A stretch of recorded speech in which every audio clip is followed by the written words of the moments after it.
Hi, this is Gary Sherwold of GW Sherwold Associates.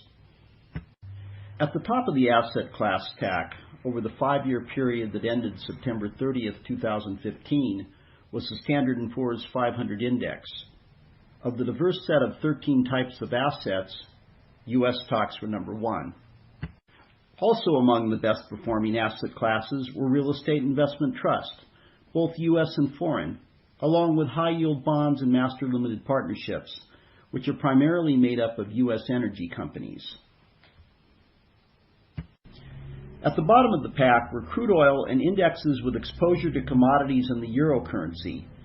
The euro was down 20% in value versus the U.S. dollar over the 5 years.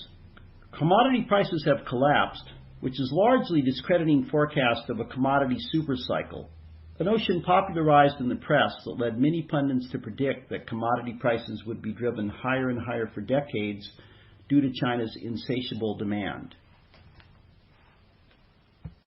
Oil prices too have plunged in the last 18 months, relegating this asset class to its lagging position. Shale drilling in the U.S. has added more than 5 million barrels a day to the global crude supply. That's been a game changer. It has knocked global supply and demand for oil far out of equilibrium, and this is unlikely to change in the years ahead.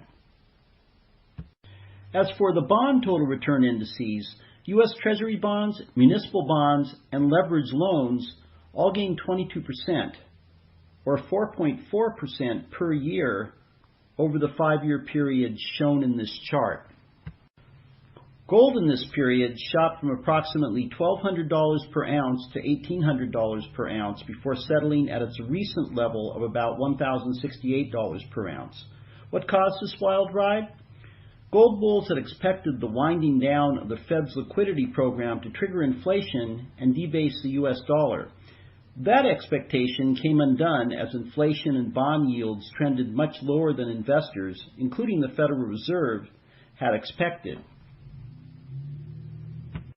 Please contact me with any questions or to set up a meeting, and don't hesitate to share this video with people who might benefit from my work.